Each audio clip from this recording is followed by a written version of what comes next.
एक minute sir, एक minute.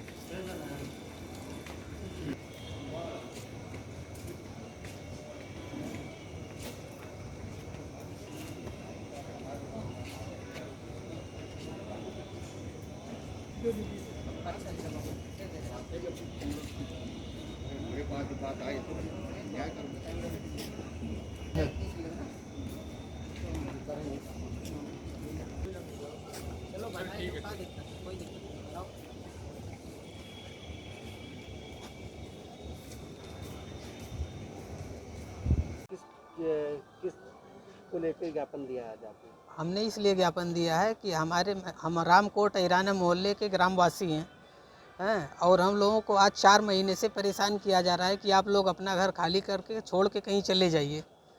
और हम लोग कहाँ पर जाएं कहीं, और उस जगह और ज़मीन के अलावा हम लोगों का कहीं कुछ भी नहीं है। कौन सी जगह है? जगह का नाम क्या है? रामकोट ईराना अयोध्या। अब 26/2/2021 को मीटिंग में डीआईजी साहब के यहाँ ये कहा गया कि हम आप लोगों को आवास बनाने के लिए पैसा देंगे और 1 से पौना हिस्सा तक ज़मीन देंगे। लेकिन अब आज 3 महीने बाद इन बातों से सभी लोग मुकर रहे हैं। नजूल सरकार कहती है कि पुलिस विभाग जाने और पुलिस विभाग कहती है कि नजूल सरकार जाने। दोनों मिलकर कहते हैं ट्रस्ट जाने। जब ट्रस्ट से पूछो कहते हैं हमको नहीं मालूम। आखिर हम लोग जाएँ कहाँ? हम लोगों के यहाँ जवान जवान बेटियाँ हैं शादी करने योग्य, और इन लोगों का बिल्कुल शीशा लेदर हो जाएगा। बहुत बुरी स्थिति हो जाएगी, आपसे बताएं। और जब हम लोग जानवरों के विषय में बताते हैं कि हमारे पास जानवर ही जीविका के साधन हैं, कहते हैं हमारा इससे कोई मतलब नहीं है। 3 मंजिले पे खंडहर कॉलोनी दिया जा रहा है। आज किसको ज्ञापन दिया? आज हमने एडीएम सिटी साहब को ज्ञापन दिया है, जिलाधिकारी महोदय के सौजन्य से। क्या नाम है आपका? श्री मनीराम यादव नाम है मेरा। क्या मांग है आपको? अपर जिला अधिकारी साहब को दिया गया है और मांग ये है कि जो मोहल्ला है ईराना मोहल्ला दोराई कुआं के पास में राम जन्मभूमि से एकदम सटा हुआ है। यहाँ पे जो यादव वर्ग है बहुत ही गरीब वर्ग है, जानवरों का दूध लगा करके अपना जीवन यापन कर रहे हैं किसी तरह से, और इनको प्रताड़ित किया जा रहा है। बल्कि बेघर किया जा रहा है। और एक हिसाब से गुंडागर्दी पर प्रशासन के अधिकारी लोग आते हैं, इनसे अभद्रतापूर्वक बात भी करते हैं।